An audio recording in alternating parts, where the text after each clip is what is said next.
Welcome back mga mi! Ito na nga pala yung part 2 ng aming false birthday celebration ng aking kapatid. So makikita niyo dyan ay lumalapang na kami at kanya-kanyang mundo na kasi nga gutom na kami mga mi. Tuloy-tuloy lang yung kain namin dyan, lalo na ako nakikita niyo yung pinagbalatan ng hipon kasi gustong gusto ko yung luto ng buttered shrimp kasi sobrang sarap niya at paborito ko po iyon. At syempre, nang matapos ng lumapang ang mga mima nyo ay ano pa nga bang kasunod? Edi inuman na. Syempre with matching video okay pa. O eto na nga mga mi. Abangan nyo ang aking pag-shot.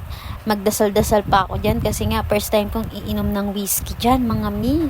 Pero in fairness ha, yung lasa niya is okay naman, carry naman. Basta wag lang siyang lalagyan ng yelo kasi tumatapang siya pag may yelo. Kaya ayun, sige lang ang inom. At nang mga medyo may mga tama na nga ay meron namang kumakanta dito. Lalo na yung partner ko nakanta. Wow. Gusto niyo bang marinig? Uy, curious sila sa boses niya. Sige, paparinig ko sa inyo. Pero slight lang kasi nahihiya yung jowa ko eh. Ready na ba kayo mga mi? Sige, eto na.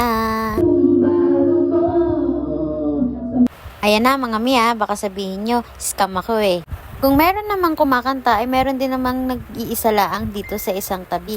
At syempre, hindi mawawala ang broken-hearted nating manginginom na sige ang senti.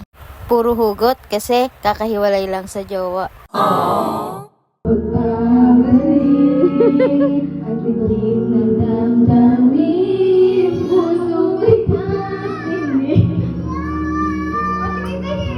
Dumating din nga pala ang pinsan ko at ito ibinibida niya yung katrabaho niya na nagbablog din.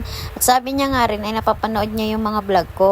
Natutuwa daw siya sa mga boses ng mga nagbablog, lalo na yung mga nagbo-voice over kasi nakukitan daw siya. Hanggang dito na lang muna mga mi. Thank you for watching. See you on my next vlog. Bye bye!